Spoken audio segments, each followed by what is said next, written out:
All right, everybody. Thanks for joining us tonight. I'm Tim Nesmith, Ship Superintendent and Educational Outreach Coordinator for the USS KIDD, and we're joined by our Executive Director, Mr. Parks Stephenson.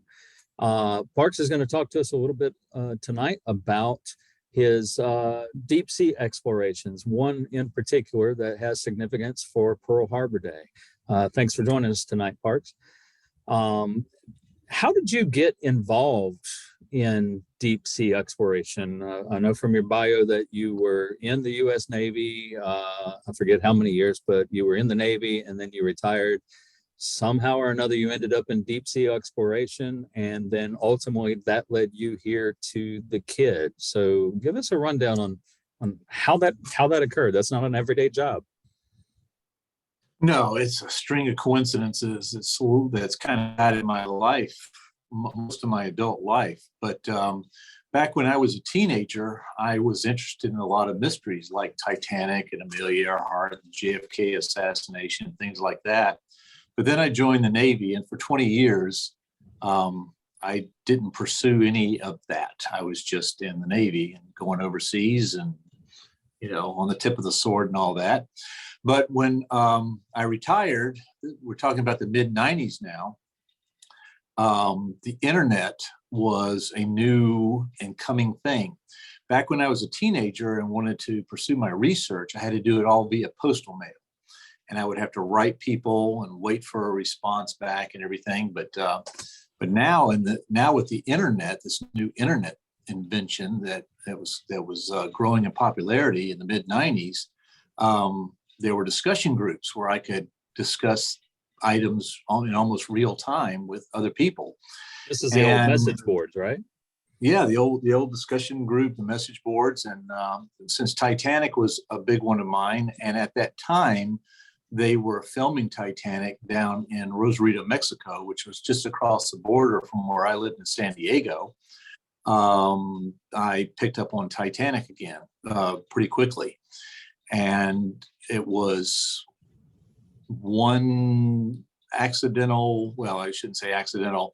It was one contact with another contact with another contact that ended up basically a trail that led me to James Cameron, who was making the movie. The movie came out, and then he was going to go on expeditions to the wreck himself.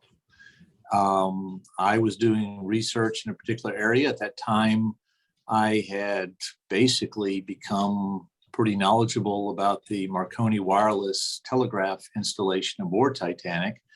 And one of the guys who was on the message board, he was a consultant for Cameron for his expeditions, and said, I think Jim would find your information useful. Let me set up a meeting with you, with him. And I ended up meeting Jim Cameron, met Bill Paxton at the same meeting, and gave him the results of my research.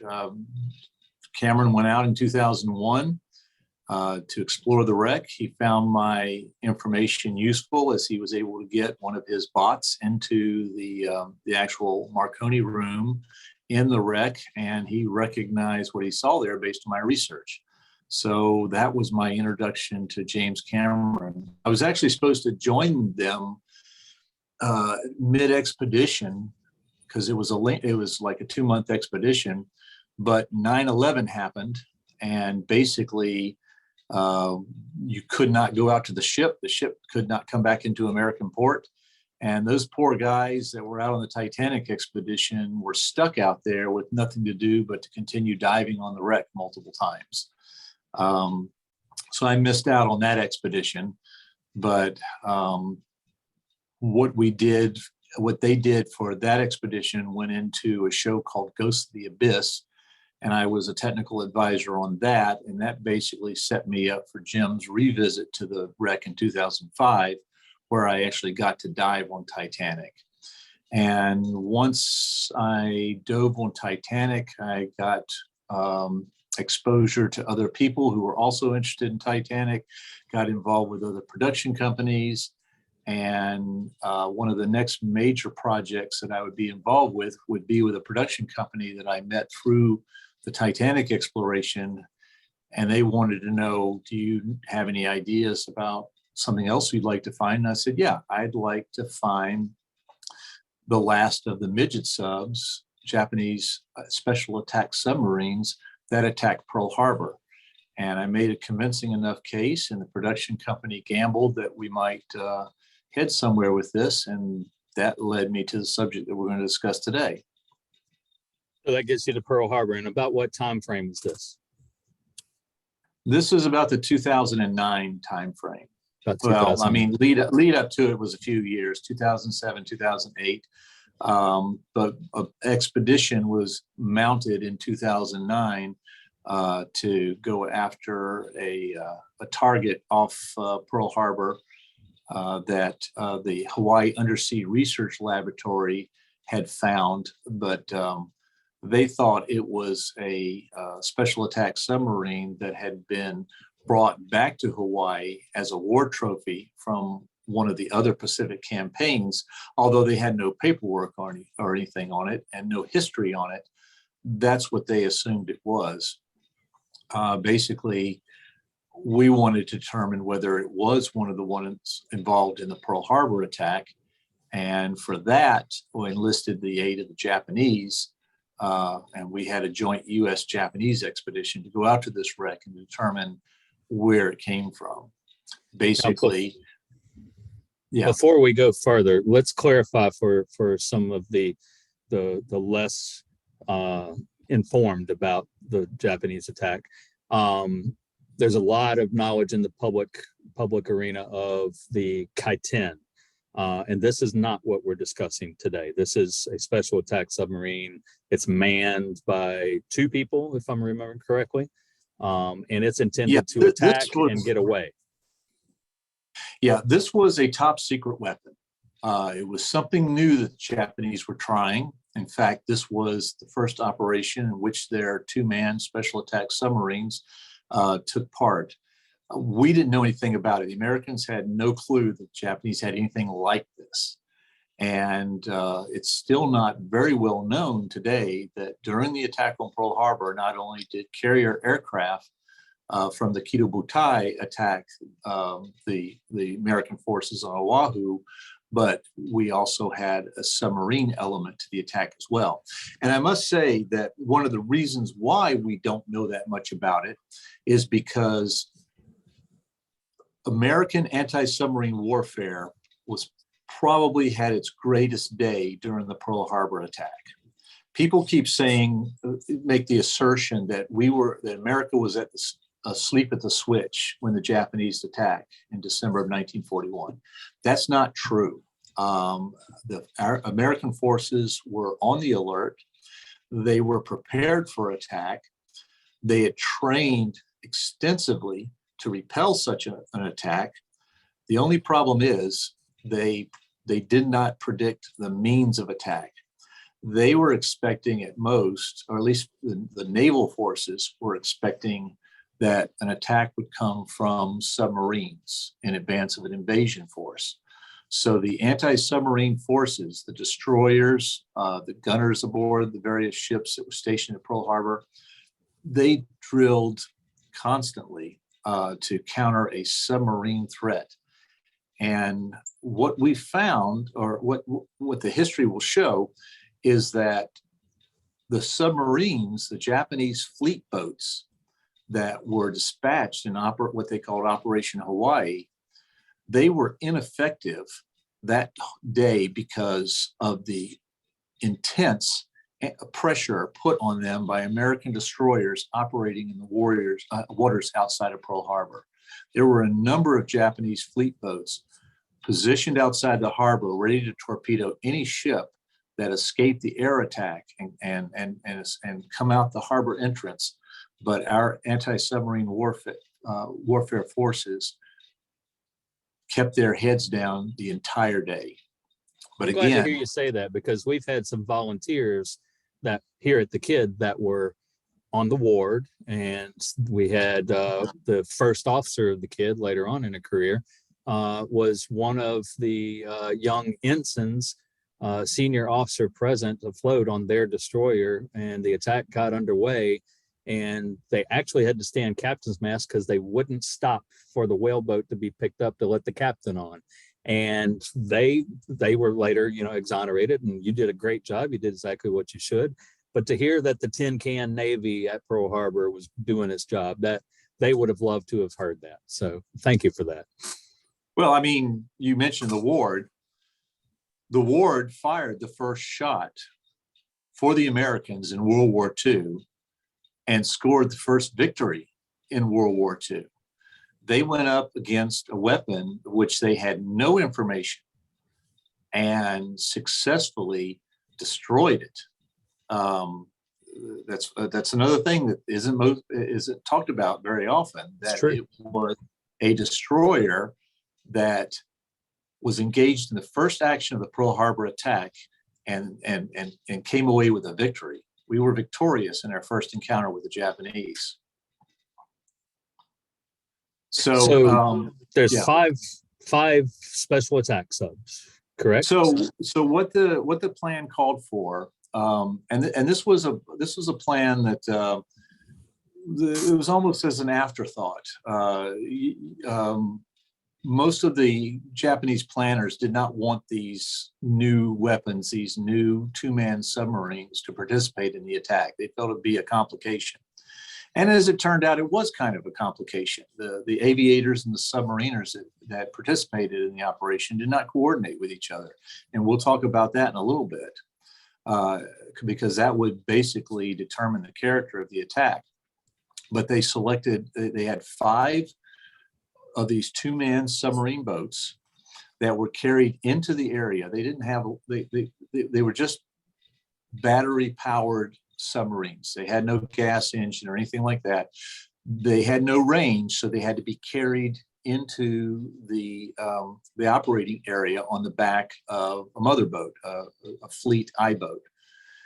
The night before the attack, these mother boats came in close to the Hawaiian shore and released their 5 boats, and they made their own individual ways to where they had briefed, and that was to penetrate the harbor, go up into Pearl Harbor itself, get opposite of Battleship Row, and then settle to the bottom, wait for the attack to begin, the aerial attack to begin, after which they would surface and fire off their torpedoes and take care of any survivors from the aerial attack. So the midget submariners, the special attack submarines, their job was kind of a mopping up operation after the aerial attack. Okay. And that's not exactly what happened. Now, how did you become aware of these? Well, I'm a historian, and Pearl Harbor was, one of the areas I was interested in, and what always interests me about the midget submarines, we didn't know exactly what they did, and we didn't have an accounting for all of them. On the day of the attack, one of the submarines tried to get into the harbor by following a target towing ship, the Antares, and that was the one that was spotted by the Ward and attacked by the Ward and sunk. So that's one. That same day, the commander of the Special Attack Force, Lieutenant Iwasa, he got his boat up into the harbor, but instead of turning right to go around the eastern edge of Fort Island and Battleship Row, he went left and went up into the Western Lock, which was the wrong way for him to go. He realized that. He started backing down, and the gunners in the nearby ships, including the seaplane tender USS Curtis, saw him and took him under fire. And talking about the ASW training, these midget subs are tiny. Their conning tower is, I cannot myself fit into the conning tower of a Japanese midget sub. That's how small they are. But a gunner aboard the USS Curtis put a round right through the conning tower of the midget sub. And these subs did not have pressure hulls per se. So any breach in the hull, including the conning tower, was basically a kill shot. But if that wasn't enough, the USS Monaghan got underway, and she ran the sub down and depth charged her as she passed over and basically pulverized that sub. It was raised from the harbor bottom a couple of weeks after the attack and used as, they say she was used as filler in a new seawall that they were building for the new submarine base at Pearl Harbor. An empty sub, a battered sub like that does not make for good filler. It was specifically anger directed at this Japanese attack. The Ward, likewise, with her 3-inch gun, put a round when Hawaii Undersea Research Laboratory would later, I believe in 2002, find the wreck of that submarine. They found that the Ward's round hit right at the base of the conning tower. Just an amazing kill shot. You could not have gone for a better shot than that. So there are 2 of the 5 subs that we know were definitely taken out. Another one, commanded by Lieutenant Sakamaki, got lost, never did get into the harbor. He piddled around outside off the southern coast of Oahu, ended up drifting around to the windward side of the island and beached his sub the next day. His helmsman, the enlisted crew member aboard, did not make it ashore, but Sakamaki stumbled ashore on the surf, and he became POW #1 for the United States in World War II. We had his submarine intact with all of its information, maps, charts, everything. And we had Lieutenant Sakamaki himself, which is probably another reason why Wasa's boat was treated so rudely, because we had everything we needed with Sakamaki's boat. And Sakamaki's boat would later be completely dismantled, examined, and would eventually tour the United States on a war bond tour. Another sub, the 4th of the 5, would be found by divers, Navy divers conducting drills in Kihei Lagoon, which is under present-day Honolulu International Airport. But at the time, it was a lagoon. They found the sub on a training dive. The hatches were open, and no evidence of the crew remained inside. We ended up raising that sub. It was a major operation involving a heavy lift vessel called the USS Current. And they were worried about the torpedoes, the 2 torpedoes carried by the sub in tubes had concreted in place. They didn't feel that they were safe, so they unbolted the bow section. Each of these subs was built in 3 sections: a bow, middle, and a stern section.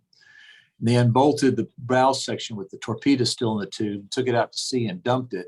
And then they gave the aft 2 portions back to the Japanese, who took it back to Japan, fashioned a replica bow on it, and that is now a memorial at the Etajima Naval Academy in Japan. Now, that one's in Japan. The one that Sakamaki, is that the correct pronunciation?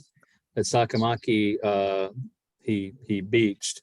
That one is in Texas now, correct? That's correct. That's at the Nimitz Museum in Fredericksburg, Texas. So for our audience out there, if you want to see one of these, there's 2 locations and 2 surviving special attack subs that you can see. And now we're looking for number 5. Number 5, and nobody knew what happened to it. There were all kinds of theories. The most prevalent theory was that she was sunk outside the harbor entrance by the USS St. Louis, which was a cruiser that came charging out of the entrance and fired on what she thought was Midget's, what they called a baby sub. And they believed they sank it off the harbor entrance. That was a prevailing theory. So I don't know if there were any dedicated efforts to search for the sub, but it was gone, but presumed to have been sunk outside the harbor. But then two things happened. Number one, Bob Ballard came to Hawaii to search, and this is prior to the Hawaii Undersea Research Laboratory submersible Pisces finding the Ward sub.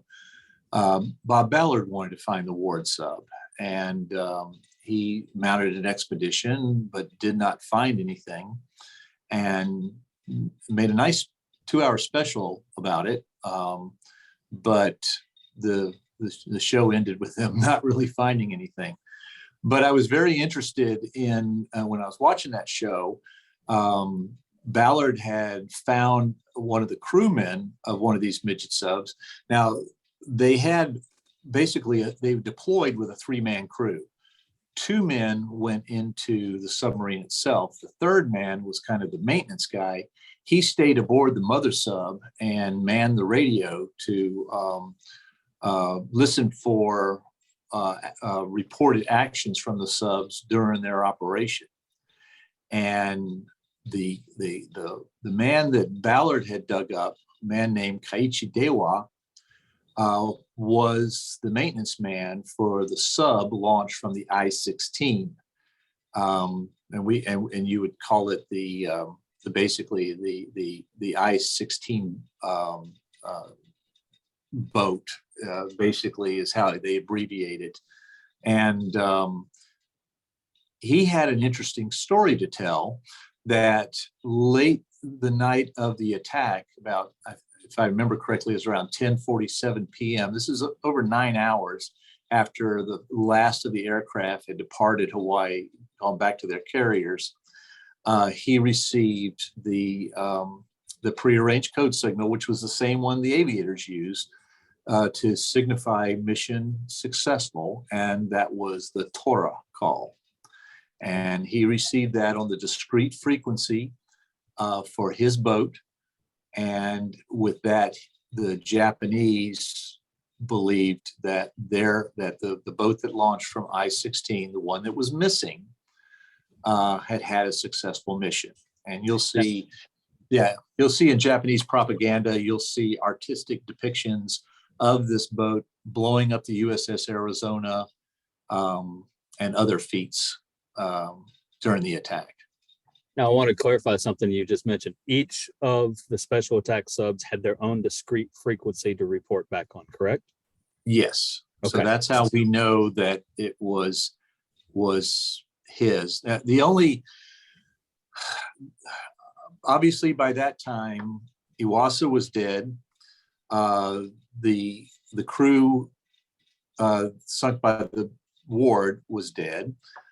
The crew of the sub that was later found in Kihei Lagoon may have been dead. And reason why I refer to them that way is because we're not certain which was which. One was the I-18, one was the I-20s subs. We're not sure which is which. Sakamaki's was from the I-24. And obviously Sakamaki was still mucking about trying to figure out what he was going to do. And he was not making any mission success calls that time of the night. So not only was it a discrete frequency, but just by elimination of all the other options, we get down to the I-16, which was Lieutenant Yokoyama. Yokoyama's boat is how the Japanese would refer to it. But yeah, and then the last call received from the sub was unable to navigate, and that was the last the Japanese heard from him, which was basically the last the world heard from this sub. So I was interested in finding that sub. When I heard from HURL, the Hawaii Undersea Research Laboratory, that they had found what they believed was a war trophy midget submarine, I was very interested in that because there's no record of a war trophy submarine going through Hawaii or being dumped in Hawaii. There's no reason to do that. The HA-8, which is one of the Japanese special attack subs on display at the museum in Groton, Connecticut, might have gone through Hawaii, but we didn't even have her records for that. And that was the only sub that I knew that possibly could have gone. But it did, if it did go through Hawaii, it ended up stateside. So it couldn't be that one either. So I had a sneaking suspicion that this was our missing sub. But in order to figure that out, we needed the help of the Japanese. We needed the Japanese to come out and identify their sub. So what next? How do you go from knowing there's one missing, somebody found what they think is one, to placing it and to getting the Japanese involved in it? Well, as we know in the museum ships community, whenever you want to do anything, you need money. And Yes. Where do you get that money from? That's always a challenge. Well, in this case, the entertainment industry was where I hoped to get the money. I approached this production company at that time called Lone Wolf Documentary Group. Today it's called Lone Wolf Media. And their owner, Kirk Wolfinger, basically convinced him that there was a story here that would make for a good show. And this was back in the days before reality programming kind of did away with the old documentaries, the kind of where you would convince somebody to invest a certain sum of money in the project and then go out and do it and hopefully bring a financial return back to the person who invested in it. They don't do that so much anymore because with current reality TV, you make money by sticking a camera in somebody's face, recording the stupid things they do. Is no investment, huge return. So these, financing expeditions off of television or networks or whatever is almost a lost art nowadays. But that's what we did back in the time. I had to make a very persuasive argument to Kirk. He believed he could sell it to the network. He actually put up a good chunk of his own money to fly me and him and a couple members of his crew to Japan to convince the Japanese to get on board with this project. Before you continue, let's connect the dot. You connect with Lone Wolf, correct? Yes. Through your Titanic experience and the meetings, networking with Cameron and folks involved with those documentaries. Correct? Well, the way that happened was in 2005, I was getting off the ship after diving on Titanic, and a new charter was going to go out to the Titanic site. And a friend of mine said, well, you need to meet the production company that's going out on the next charter because they might be interested in some of what you are also interested in. So in St. John's, Newfoundland, Canada, as I was getting off the ship and they were coming on the ship, it was time for a dinner. I had dinner with them that night where we discussed a lot of different things. And that was the beginning of a relationship with Lone Wolf that lasts to this day. That's carried me through several projects. They have enabled me. They enabled me in this Japanese project, and they would later enable me on some documentaries involving my most recent discoveries, like USS Johnston and maybe even Samuel B. Roberts. And I'm still working with them. But the first non-Titanic project, well, I take that back. From Titanic, I started working with Lone Wolf on the sister ship Britannic. And Lone Wolf paid for me to participate in a couple expeditions out to the Britannic wreck site in the Aegean Sea off of Greece. Okay. Where I got kidnapped in Athens, but that's another story. That's another podcast. Yeah. Yeah, that's another podcast. Anyway, I survived all that, and I convinced Kirk that this would be a good thing, and we went to Japan. We did it on the occasion of an anniversary meeting of the Japanese World War II Submariners Association. Nice. Where I would have a chance to talk directly to submariners, including an Admiral Ueda, who was the senior surviving submariner from World War II, and he had actually crewed one of the two-man Midget subs. So he was a perfect person to talk to. He had a couple of young Japanese researchers working with him and invited us out there. But once we got to Japan, we basically got the cold shoulder. We had a whole camera crew with us. Kirk was there to direct. We wanted to interview the Japanese, and it was like cold shoulder. I got together with the two researchers, showed them my information. They thanked me for it. That ended the night. That night was a very sad one for the American film crew because we thought we had bombed. Kirk thought that he had wasted all this personal money that he had put into this trip because it didn't look like we were going to get anything out of the Japanese. But they did say the next day, the Japanese submarine veterans would be touring Kure, which was the port city outside of Hiroshima, that was the home of the Imperial Japanese Navy and specifically the submariners. And they were going to tour all the sites around Kure the next day, and we were invited to come along with them. Okay, we followed them, but nobody wanted to be filmed. Nobody wanted to be recorded. We finally, at one point, approached Admiral Ueda and said, we believe that we're imposing on this veteran reunion, and we don't want to do that. So we're going to go ahead and go back into town, and we're going to try and find a place to set up where we might be able to find some interviews if we could convince anybody to interview with us. We had tried to get a room in the Yamato Museum, but we got a strict no on that. You know, it's very bureaucratic. You have to fill out forms. You have to wait months for approval. There's no way you're going to get one. Quick decision like this, forget it. So maybe we'll film in our hotel rooms. We didn't know. We were going to go back. And Admiral Ueda said, if you leave now, we will know you are not serious.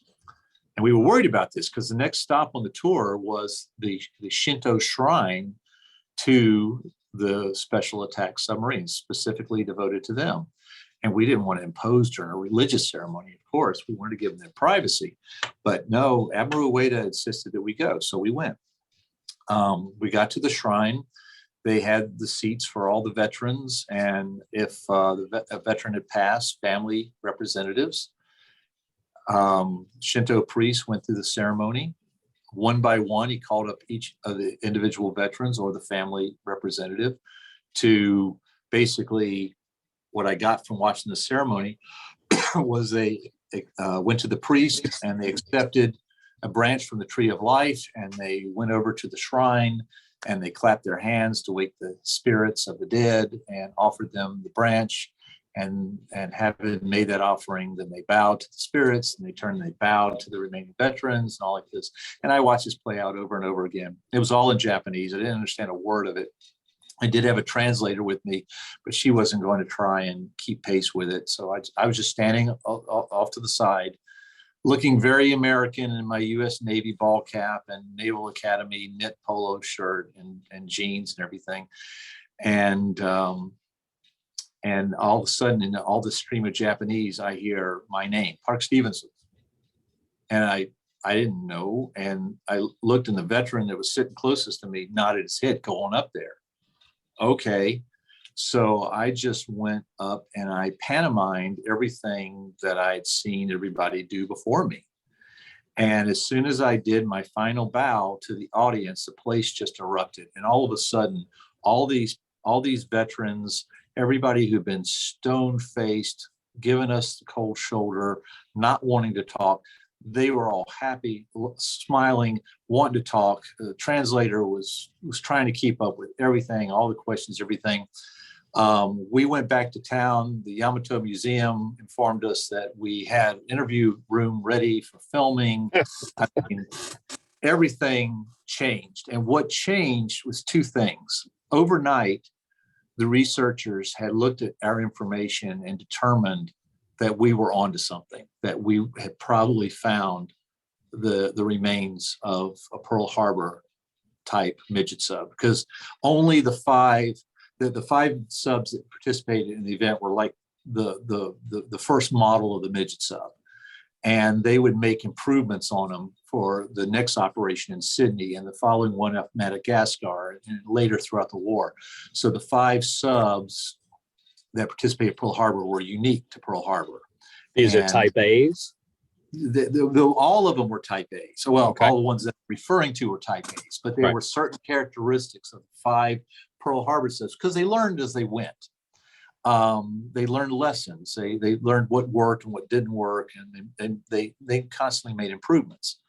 They actually knew improvements that they were going to make for the subs that would participate in the Sydney operation before the Pearl Harbor subs left, but not early enough to make the mods. So the guys taking the first 5 subs into Pearl Harbor, there were deficiencies in their subs they knew about, but they just had to deal with it.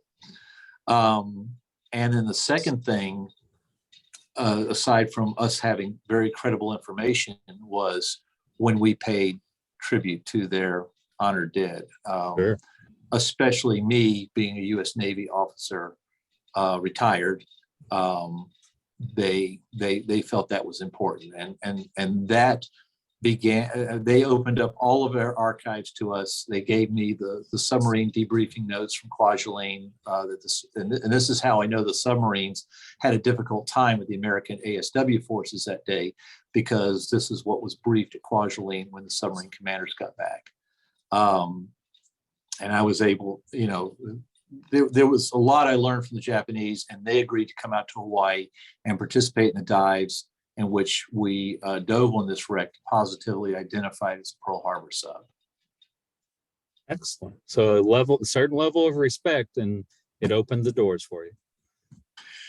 I have been working with the Japanese on quite a number of occasions right now, and there is a certain etiquette that you need to observe. It's the Japanese culture, of course, is different from the American culture, and it is difficult for an American to learn some of their etiquette and some of their customs unless you are specifically briefed on it beforehand. Unfortunately, in my case, I too often learn it after I've made a mistake.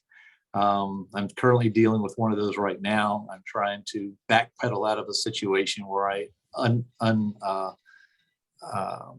unknowingly violated some of their business ethics, and it's just a difference in cultures. But It's human nature. We bump into each other. Yes, and once they understand that you're trying to make an effort, it's a good way to get an open dialogue going and some cooperation and coordination. And when we're dealing with the Japanese on researching the war in the Pacific, it's amazing the amount of information that they have that is unknown to American historians, that Americans like myself need to pay attention to. So I always strive for cooperation with the Japanese, because they hold the other side of the story, basically. Exactly. So you've got the doors open now. You have access to the research on their side. You've got the research on the American side. Where do you go from here? So we go to dive on the wreck. Now, the interesting thing about this wreck, as I mentioned, the Type A Special Attack Submarine was built in 3 sections. The 3 sections were bolted together: the bow, the middle, and the stern. The wreck outside the harbor that Hurl had found was disassembled in its 3 sections, and Not broken apart. No, it was not broken apart. It was deliberately cut apart at its seams. There was the bow section, which was intact, but without torpedoes.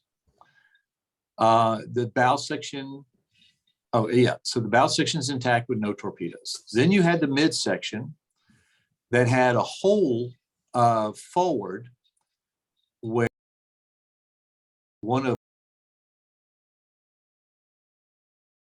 the hole, and they found. And then the after end of the midsection was blown apart. And then there was the stern section, which was intact. Now, where the stern section connected to the midsection, that section of the midsection didn't exist anymore, but the flange on the stern section was undamaged. So obviously, this sub was dumped. It was taken apart in 3 sections, and for some reason, the midsection withstood a devastating explosion after the stern section had already been removed, because the stern section showed none of the corresponding damage.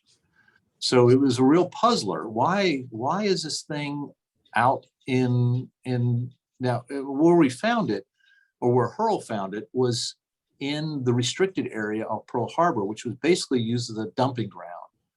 There were all kinds of stuff out there. There are tanks, there's trucks, there's airplanes, there's tons of ammunition, belted and unbelted, all live. It was a literal dumping ground. And we found our Midget sub amongst a litter of LBT-2s, damaged amphibious track landing vehicles. And so we're trying to figure out, well, what happened here. We looked at the joints, and they didn't. I said that they unbolted the sections. They didn't unbolt the sections; they cut them. And some of the bolt heads were still there. They were concreted onto the sub. The torpedoes were missing, but the edges of the torpedo tubes showed corrosion that had grown after the torpedo had left the tube. So that was interesting. As we started to examine it and do a forensic analysis of it, the things that it was suggesting was surprising to us. Obviously, and another thing, there was a hole punched through the bow section where a steel cable was run through, a loop of steel cable was run through. So this was obviously used to help dump that piece over the side. And there was a steel cable wrapped around the stern section too. So this submarine had been recovered and had been cut into its 3 sections. And then there was an explosion in the midsection. And then these pieces were dumped in a known dumping ground in a military restricted area outside the harbor. So now we've got a real head scratcher. How did this happen? This was not battle damage. She didn't get sunk by an American force, by combat action. This was a deliberate disassembly of the sub. The exploded aft end of the midsection was interesting, and of course, what was in the midsection was eviscerated. We should have seen a large bank of batteries back there, but there was nothing there. It just was empty all the way up to the forward bulkhead, which was the aft end of the crew compartment, and a door was open going into the crew. It was ajar. Couldn't see inside the crew compartment. So were the bodies in there? I doubt it. I sincerely doubt it. And why do I doubt it? Well, because this sub was taken apart in sections, and also we had that Torah call from evidently this boat late on the evening of the 7th. So started poking around at this. And one of the first things that I determined was that maybe we can explain the explosion. There was a self-destruction demolition charge put in the after end of the midsection, just after where the battery banks were. And in the report on the Sakamaki sub, they had tried to do an analysis of the self-destruction device in that sub, but were unsure of the exact yield of the explosives because they evidently had used old explosives that may have been past their prime.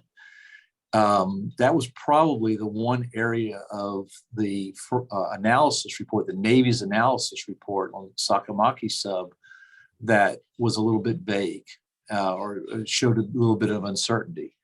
So my theory on that, and I don't have definitive proof to prove this, but it had all the appearance of they did a test explosion of the self-destruct charge that was part of the Midget sub to see what the effect would be. What we saw in the back is it was exploded outward. The explosion came from within the sub's hull. It destroyed the aft flange of the midsection, but did not touch the forward flange of the stern section. So my supposition is they just tested the charge on just the midsection only to see what it would do. And then when they were done with that, like I said, all the batteries were gone. There was no trace of the batteries. There are a number of batteries in that section. Some should have survived, but there was nothing. The whole compartment was cleaned out. So my supposition is that they studied it for a bit. They had most of what they needed from the Sakamaki sub.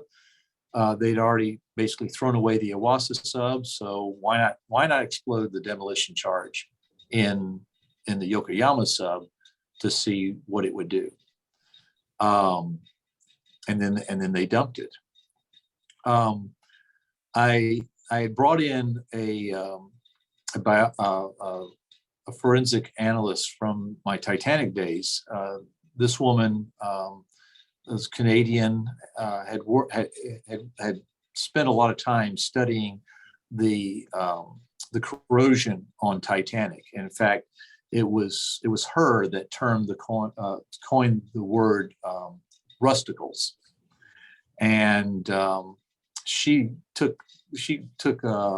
brought her in to look at the concretion around not only the bolts that still existed in the forward flange of the midsection, but also at the torpedo tubes in the bow section to see if she could determine between the two what the timeline was for the finding of this sub. And did the U.S. remove the torpedoes from the tubes of this sub in order to study them? I mean, they did the Sakamaki sub. They sent them off to be analyzed. Indian Head Powder Factory, I believe, is the place where they sent it to. And we got a good analysis on their torpedoes. And by the way, the submarine torpedoes were almost twice the powerful explosive effect of the aerial drop torpedoes. The torpedoes dropped by the carrier aircraft had about what the Americans called a 500-pound warhead. The actual explosive force is in the neighborhood of that. But the submarine version of the long lance torpedo carried by these two special attack submarines had equivalent of what the Americans would call a 1,000-pound warhead. It was more like 800 and something, according to the Indian Head Powder Factory. But essentially, the Americans saw the aerials as 500 pounds, the submarine torpedoes as 1,000 pounds.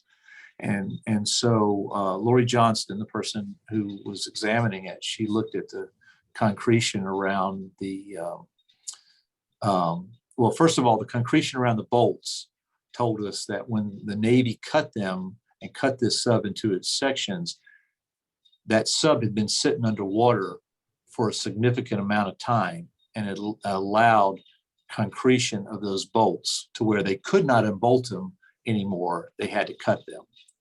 The torpedoes, on the other hand, were very cleanly removed from the tube, and she could tell from the pattern of growth of stuff on the empty torpedo tubes that that the torpedoes would not have been in the tubes as long as the bolts had been in the water that connected the two sections. If you understand what I mean, what I'm trying to say is the torpedoes were gone by the time the sub was raised and examined. The marine growth came after the torpedoes left by the Navy. So the natural conclusion from that was the sub fired her torpedoes. And this would also justify the radio call of Tora. I mean, it was the mission of the subs to launch their torpedoes. And I can't imagine that Yokoyama would have sent the mission successful call if he had not fired his torpedoes. So now we've got a new mystery. Where did she fire her torpedoes at? Checking the records, there's a number of ships that night that claimed that torpedoes were fired at them. In fact, if you add them all up, there are more torpedoes fired at U.S. ships than the Japanese had in their inventory. Obviously, some cannot be credible. Maybe not all of them. I don't know, but we've got to figure out what this sub did. That's when I haven't found the sub and haven't found her in this condition. One of the first things I wanted to know was, why don't we have a record of this? It's obvious that the Navy raised this sub, disassembled it, and dumped it outside the harbor. When did that happen? There's no record of any search. And if you look at the 1960 raising of the Midget sub by the USS Current, that was a major operation. That was a major asset. Is there any record of that? What major asset, what floating crane would be used to raise a Midget sub from the bottom? There's no record of it. Where would it? First of all, if the sub sank outside of the harbor, what capability did the U.S. Navy have to go out and search and locate a deep submerged wreck, especially during the war? And why would you expend the resources if you had all the intelligence you needed out of the Sakamaki sub? Right. And after they got all the intelligence out of it, they sent it on a war bond store. They cut holes in it so that the public could look in through the hole and see mannequins of Japanese sailors at their controls and everything. I mean, obviously, the intelligence community gotten everything they needed out of Sakamaki sub, and they let it go to be a war bonds prop. The Wasa Sub had been dumped into a landfill, essentially. So, and then this sub had been dumped. So where was the effort? Where's the documentation on the effort to locate and raise a sub from outside the harbor? Inside the harbor, that's another story. There were all kinds of salvage operations going on in the aftermath of the attack. And there were two major floating cranes at work inside the harbor. I kept coming across little pieces of information.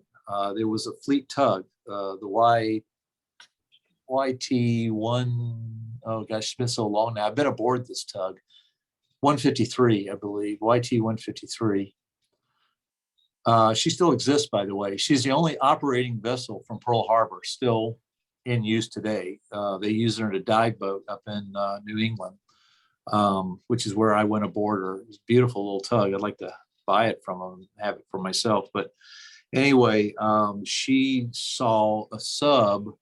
She was going up the channel into the inner harbor when she saw a submarine periscope, and she prosecuted the contact but came up with nothing. Later, the USS Bobolink, which was moored in a nest, again in the channel, saw a submarine run aground in the shallow water off Pia Point, and she fired her guns at it, kicking up the water around it, but evidently not hitting the sub itself, and the sub disappeared. Now, Pia Point is down near the entrance to the harbor, And this sub was evidently headed outbound, according to the Bobolink. She was headed outbound and got away. At that time of the attack, the anti-submarine, the anti-torpedo nets had been strung up across the entrance. That sub was trapped. If there was a sub trying to get out, it wasn't going to get out because those nets were up. The only place a sub could go from WWII Point would be around WWII Point into the West Lock. The only place a submarine could go at that point. And that possibility, combined with the LBT-2s that we saw around the sub in the restricted area, started me looking at the West Lock. The West Lock, it was nowadays is an ammunition depot there, and back then it was a real backwater. But in 1941 it was a backwater, but by 1944 it was a major staging area for what was planned to be a major island hopping push in the Caroline Islands, I believe. Anyway, there were a number of amphibious vessels, LSTs and the like, in the West Lock, loading up munitions for this offensive when a handling accident occurred, and a lot of the ammunition touched off in a chain reaction that destroyed, that sank a couple of LSTs, damaged others, killed a number of people. The explosion was so intense that it was seen and heard in Honolulu. But regardless of the fact that it could be so easily seen in the populated, in southern Oahu, the Navy put a huge security clamp down on it and insisted that everything's fine, nothing happened, everything's fine. They didn't want to give away any advance notice to Japanese spies that a major amphibious push was underway. So they put this clamp down. Because of that, it's hard to get records of what happened in the West Lock, details of it. I mean, we've since known what happened with the accident and everything, but other details are not so easy to come by. I happened to dig up a couple of deck logs from some of the ships that participated, were supporting the diving operations that was going on, and found out that one of the large floating cranes was operating in the West Lock and tied up to one of these support ships, USS Valve, on a couple of occasions, but its purpose was never really discussed. The admiral in charge of the cleanup, who was a Pearl Harbor historian and would later be responsible for, after the end of the war, going into Japan and getting all the information he could from the Japanese side about the attack. And a lot of the pictures that we see from the Japanese side during that time were brought back by this admiral. He put a severe security clamp down, and he also visited the Valve, according to her deck log, on a couple of occasions. Purpose was not listed. And this is during salvage efforts after the explosion, correct? This is during the salvage and cleanup after the explosion. And I have photographs from the Valve, from crew members that were on the Valve, that show them lifting damaged LBT-2s that were aboard the LSTs and putting them on a barge to be taken out and dumped. There's your LCV-2. And when we looked at these at their disposition out in the restricted area, you could definitely see the line of bearing that the ship was steering as she dumped an LBT-2, an LBT-2. They're all in a line, and you could just see that they were dumped at intervals as the ship slowly proceeded across this line. And along that line, in the middle of these LBT-2s, are the remains of our submarine. Is that a coincidence? It could be. I'm not going to say that the West Lock theory, as I call it, is suggested by circumstantial evidence, but I cannot say that I've proven it because I have no direct proof. I did talk to a couple of the divers who were involved in that operation, and at least one had heard rumors at the time that they found a Japanese submarine, but nobody would talk about it. And that's all he could offer regarding that. He did not see it himself. He had just heard rumors from other divers that a Japanese submarine had been found and raised. So Yokoyama sent out his Torah message late that night on the 7th. And now we have his sub.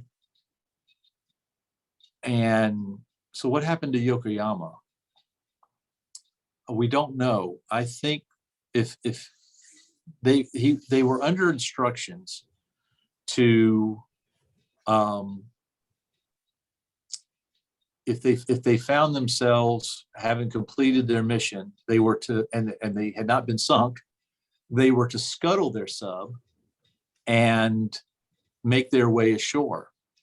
In Sakamaki's boat, we got their charts, and on their navigation chart, there was a house in Pearl City that was circled with the notation Happy Mountain Retreat.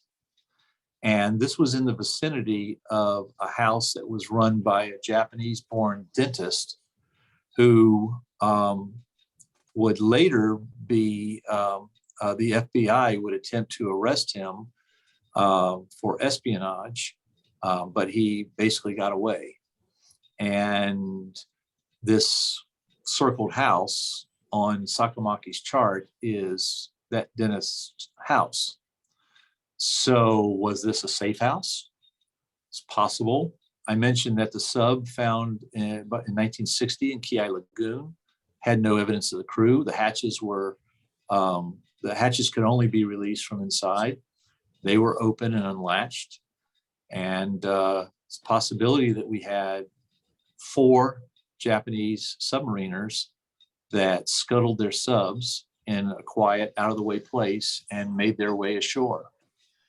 Lieutenant Dickinson, an aviator from the Enterprise, wrote his accounts of the Pearl Harbor attack. He was actually flying into Pearl when the attack happened.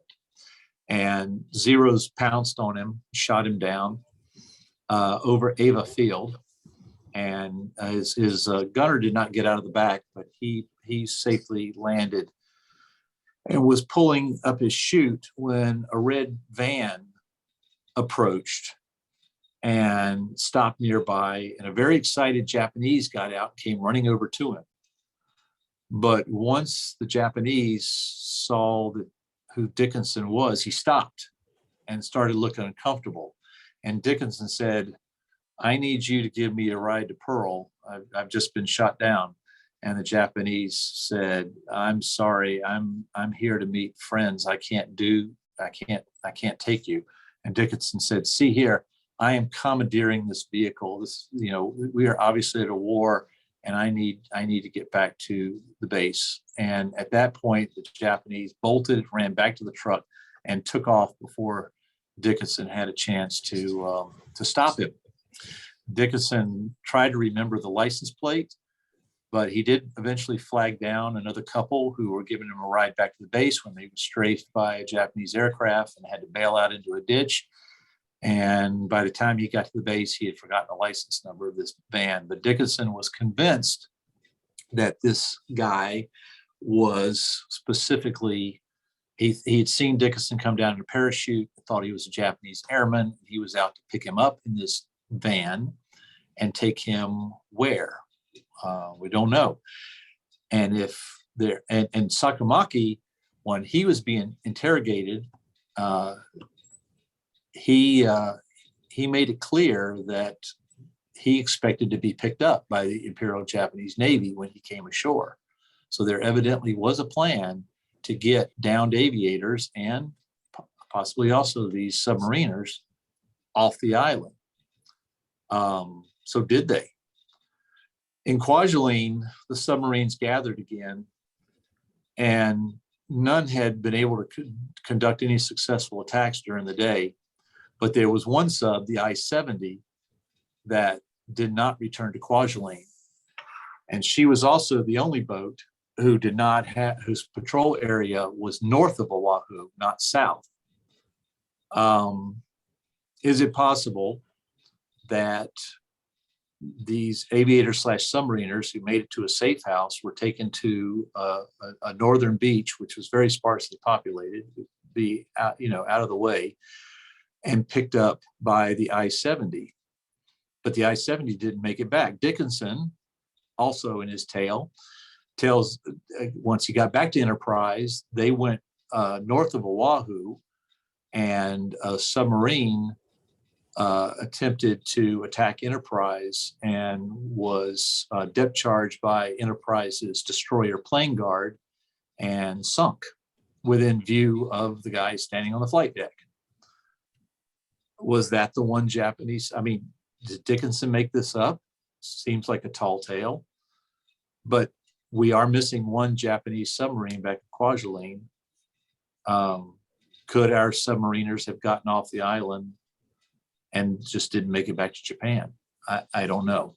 But it's, when you ask these kind of questions, these are the kind of answers that come up in the evidence, or possible answers that are suggested by the evidence.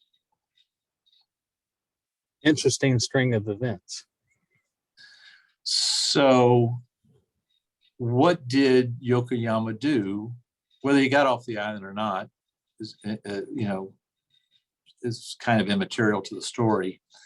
Did he accomplish anything? Did he in fact fire his torpedoes? There are a couple of photographs taken by the Japanese during the attack that suggests that Yokoyama did exactly what he was briefed to do. I was going to ask about that. There's a photo with what looks like possibly the splashing of maybe a sub firing torpedoes. That is a very controversial subject. I've been accused of basing my entire theories about the actions of the Midget sub on that photo. It's actually the other way around. It was other evidence that led me to believe that that submarine did conduct an attack against Battleship Row, and then that photograph happens to be possible supporting evidence of the theory. This photograph does show what appears to be a conning tower of a Midget sub opposite Battleship Row. Now you say she's probably firing her torpedoes because of the numerous tracks in the water. You have to remember that this was an oxygen-fired torpedo or oxygen-propelled torpedo that did not really leave a wake in the water. So we may not be seeing a torpedo wake from the submarine in that photograph. But there are other torpedo wakes, which could possibly, and other splashes caused by the aerial torpedoes. And if that was a submarine, this brings out a point. The aviators, the Japanese aviators and submariners did not plan their attack in cooperation with one another. They both seemed to pick the optimal place where to attack Battleship Row from. The aviators flying over Mary's Point on that channel leading directly to Battleship Row, and then the Japanese submarine that sat down in the mud and waited for a chance to attack. Now, Yokoyama, as I mentioned, was ordered to sit on the bottom until the aerial attack was over and then surface and fire his torpedoes at any survivors. But since the aviators decided to drop their torpedoes literally in the same area where the submarines were supposed to be sitting, and it's a shallow water environment, 45 feet deep,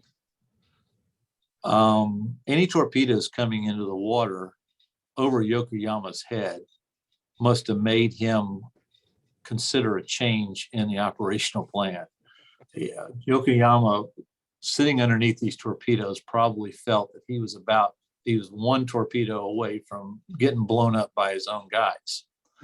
So maybe at that point he decided, I'm not going down without firing my torpedoes. So he surfaces, fires one torpedo. Those torpedoes constitute a significant amount of weight in the bow section of these tiny little submersibles. Submarines. Once the submarine fired its torpedo, that weight leaving caused the bow of the sub to pitch up. She'd broach. And in order to regain trim on the submarine, they didn't have ballast tanks. They didn't have any, plumbing to shift ballast around to regain trim. They had weights in the sub that they had to physically move to compensate for the loss of dead weight in the bow once the first torpedo was fired. Then, once they regained trim, they could fire the second torpedo. This is one of the fallacies of the story preferred by historians, that the USS St. Louis was attacked by a submarine, because in their story, submarine fired 2 torpedoes at St. Louis in a close spread that missed St. Louis because they impacted on a sandbar outside the harbor entrance. I'll return, and I'll continue to return to St. Louis later. But what it appears to in this photograph taken of the submarine conning tower, apparent submarine conning tower opposite Battleship Row, we see 3 basically rooster tails of water behind the sub.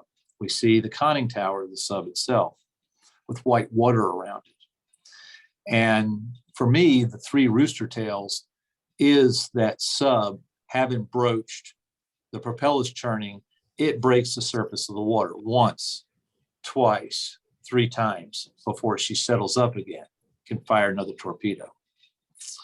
Another piece of evidence I had before I approached this photograph was in Admiral Nimitz's after action report on the battle. And we remember that Admiral Kimmel had been C&C of the Pacific Fleet prior to the attack, but because of we lost that battle, he was relieved and Nimitz took over. Nimitz's office filed the after action report on the battle. They mentioned in the Battleship Row area that they had recovered an unexploded 1,000-pound torpedo. Now, the Navy did understand the difference between a 500-pound and a 1,000-pound torpedo at that point. They knew that the Japanese aircraft dropped 500-pound torpedoes and that the submarines carried 1,000-pound torpedoes. So mention in the Nimitz report of the recovery of an unexploded 1,000-pound torpedo is enough to get anybody to ask questions right then and there. What was a submarine torpedo doing inside the harbor? People will say, well, that was a Wasa. He fired his 2 torpedoes when Monahan was charging on him. Maybe, maybe not.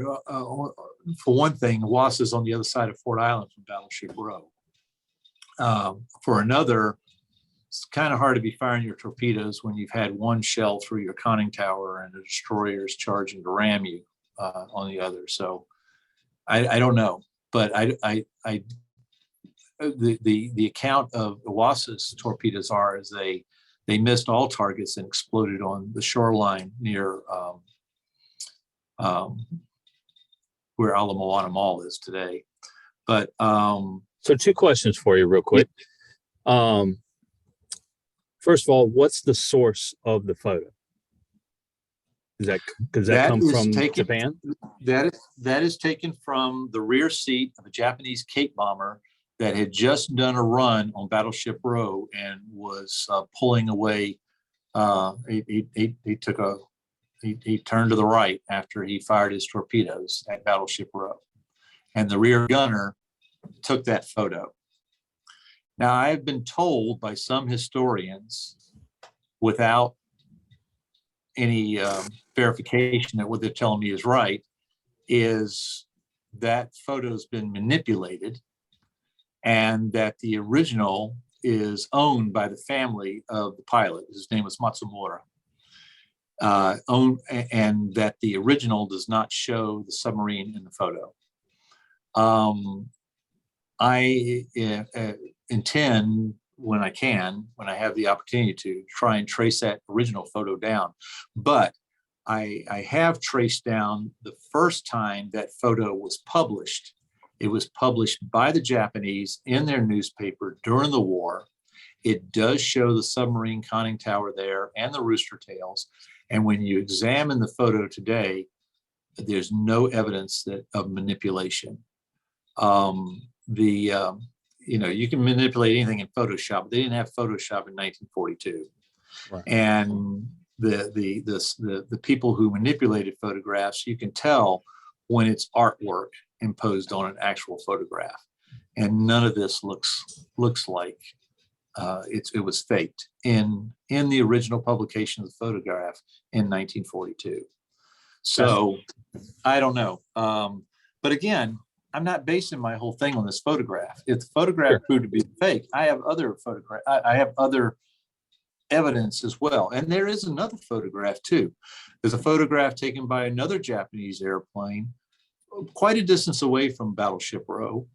And you can see she's looking at the backside of Battleship Row in the distance, and you can see several torpedo hits. And there are several of a tall, thin, white shape, which seem to be consistent with the 500-pound torpedoes dropped by the aircraft. But there's one on Oklahoma that is squat, fat, and full of water. It's not the spray that we get from the 500-pound torpedoes. This thing is a massive upheaval of water outside of Oklahoma. I interviewed a crewman, Jim Bounds, who was inside Oklahoma when the torpedoes hit. And he said, as he described it, he said, you could hear the torpedoes hit. There was like a boom, boom. And then there was one that was larger than all the rest. It went boom. And then the ship went over.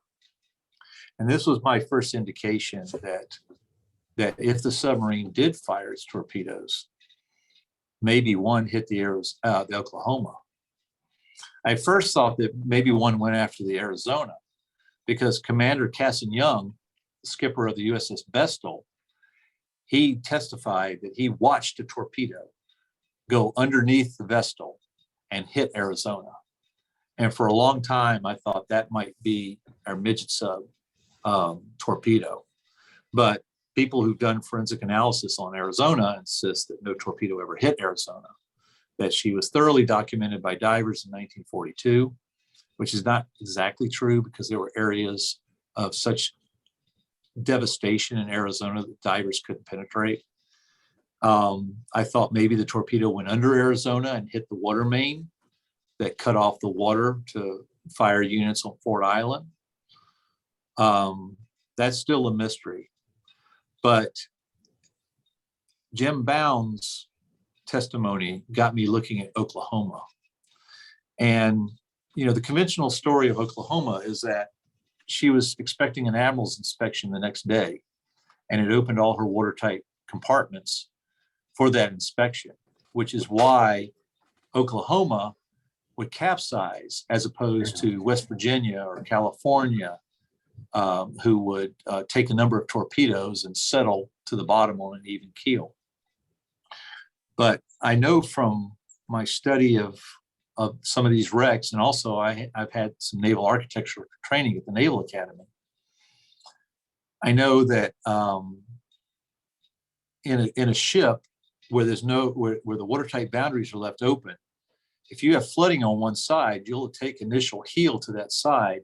But as the water gets into the ship, a free surface effect takes hold that basically it fills the ship up, and then the dead weight of the ship, especially those heavy machinery spaces low in the ship, have a tendency to right the ship as she's sinking or after she sunk. I mean, I can't tell you how many shipwrecks I've studied.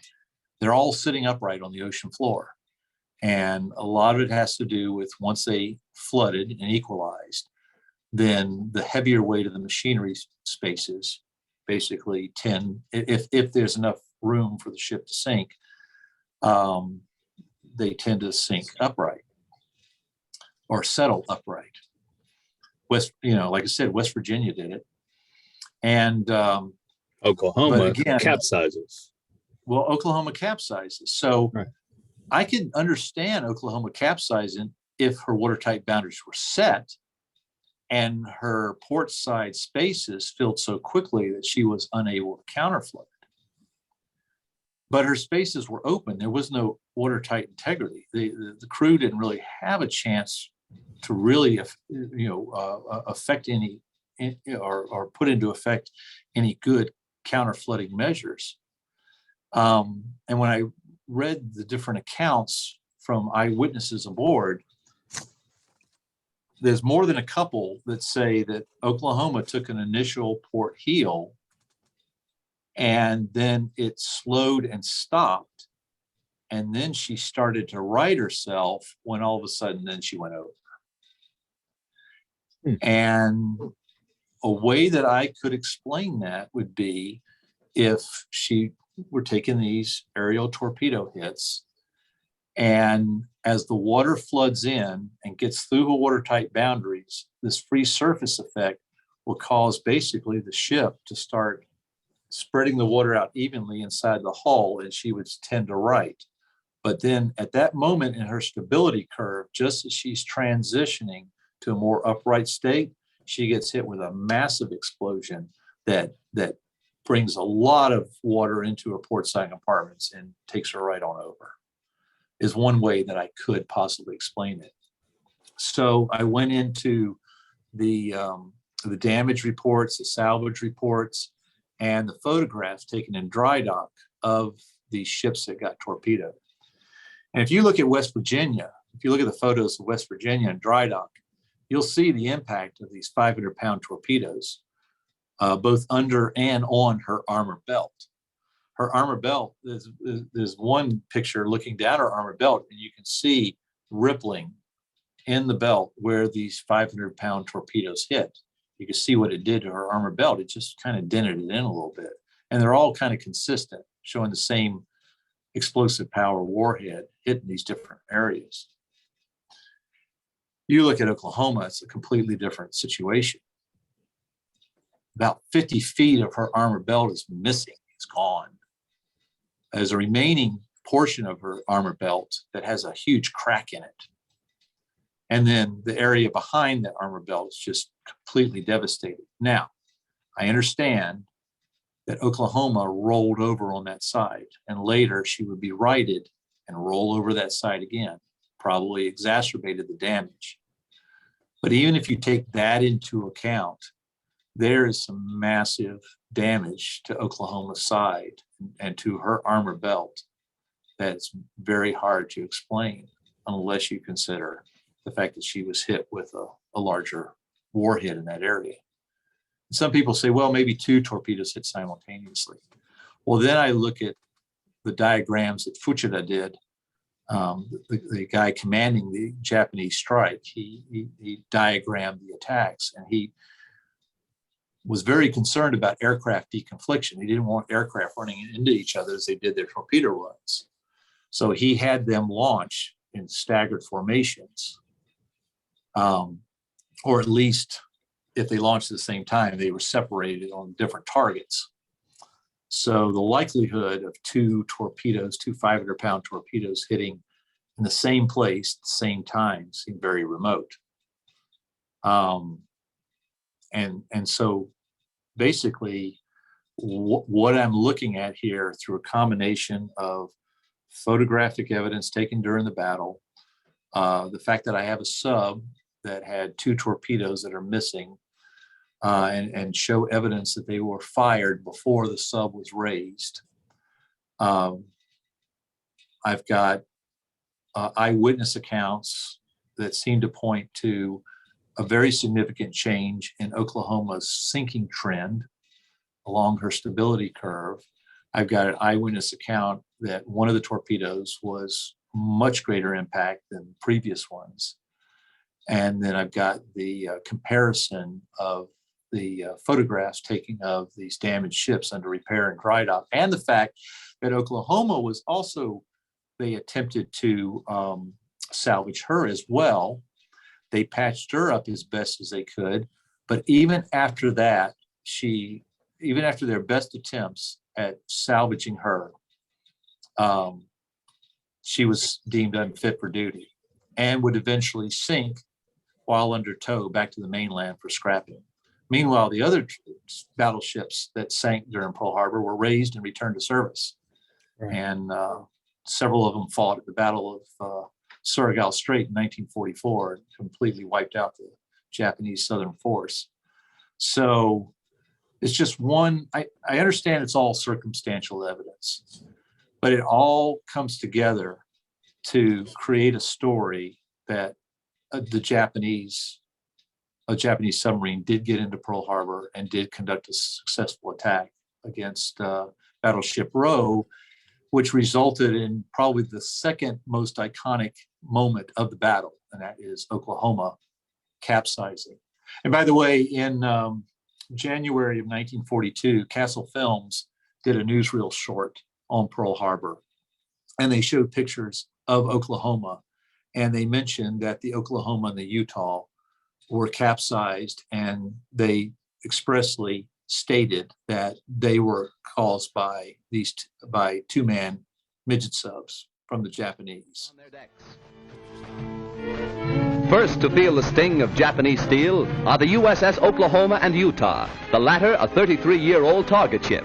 Accurate hits by the enemy bombers make short work of these two naval bulwarks. Now, with their keels practically out of water, they lie helpless wrecks and a sad reminder of cowardly strategy. To make possible a surprise attack within Pearl Harbor, the Japs built two-man submarines to enable them to fire sneak blows within waters that are narrow and tortuous. Several of these surprise weapons were blown from the water by direct hits of our naval gunners. Others were beached and captured. While sky and sea fire was still raging, salvage crews inspected our naval craft to estimate what may be saved. Before the din of bursting bombs had been silenced, preparations were underway to salvage these two warships. At low tide, the huge propeller of the Oklahoma, stilled by the enemy, was high above water. It is believed that the small two-man Jap submarines carrying dual torpedo tubes were responsible for these two losses to our Pacific fleet.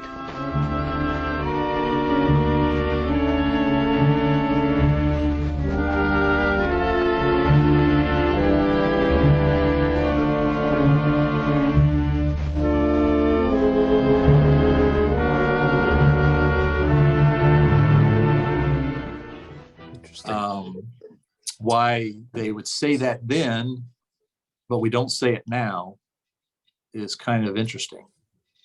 It may be because of Admiral Shafroth, that he was the officer in charge of the Westlock cleanup. May have effectively squelched this. One of the reasons why the Japanese veterans were so pleased that I was there and sensitive to their cause is because of the old axiom that the victors always write the history. The Japanese submarine veterans were told after the war that they didn't accomplish anything during the war. They basically had all of their accomplishments wiped by the victors. And to have an American come and say, you know, you guys did something here, that was big for them. Sure. It also caused some patriots online to call me a traitor to my own country and my service. But you know what? These patriots never served. They don't understand that those Japanese submariners were doing their job just like we do our jobs. It's the politicians that create wars and create ideologies. It's the soldiers who are ordered to carry them out.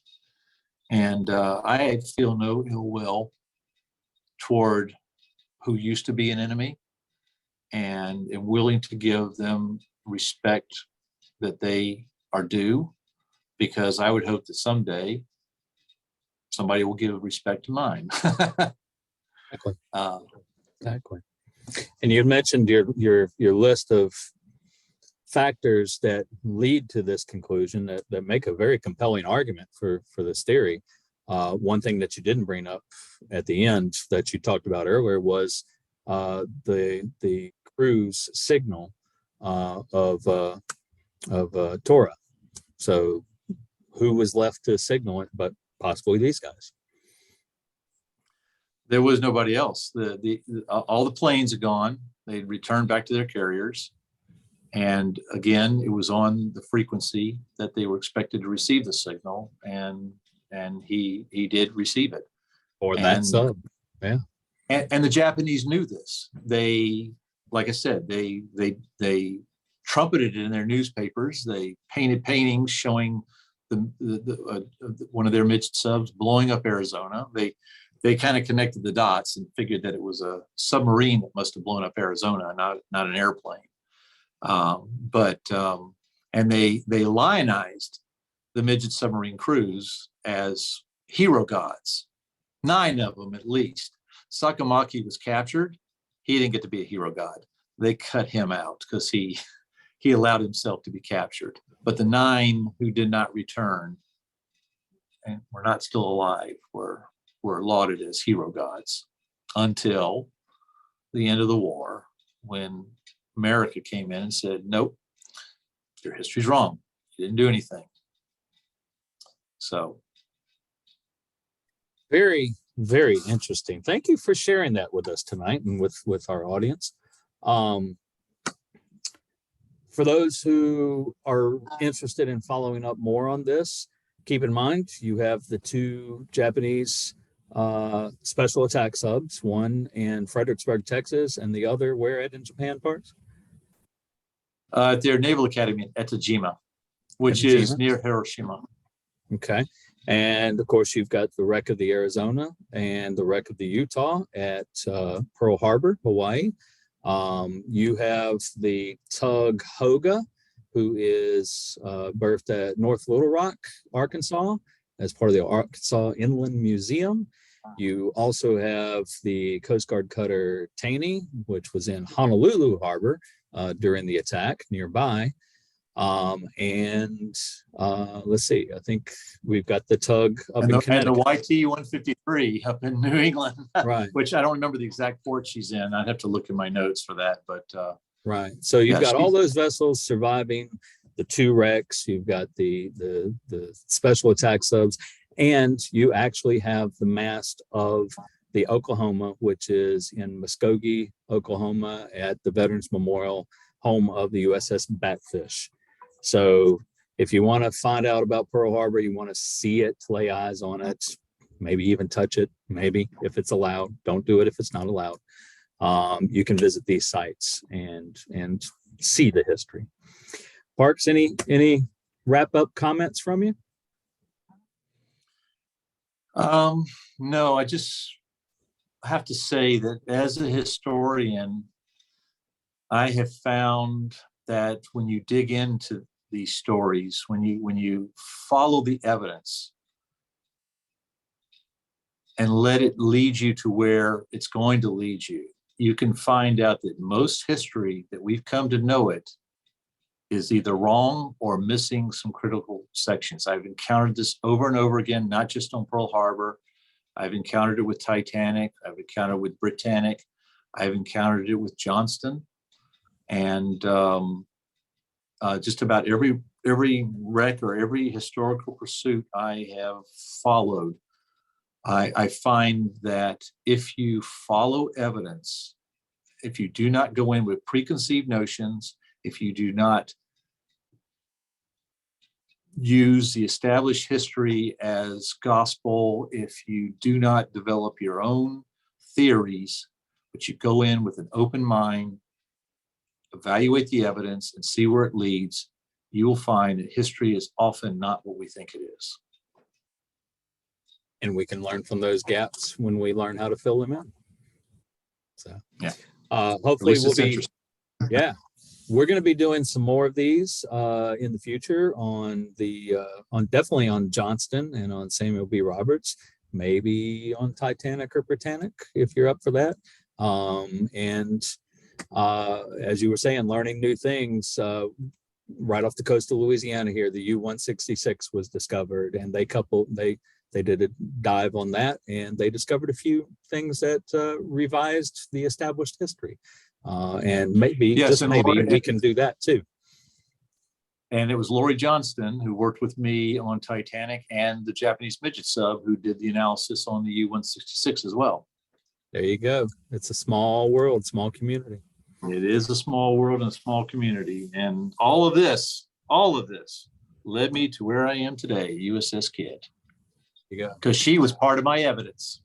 There you go. That's where she started. KIDD started as evidence for me, and now I'm here. We're glad you're here. Parks Stephenson, thanks so much. Executive Director, USS KIDD, Deep Sea Explorer, retired naval officer. I'm Tim Nesmith, Ship Superintendent and Education Coordinator at the USS KIDD, and thanks for joining us. Have a good night. Thank you, Tim. Thank you.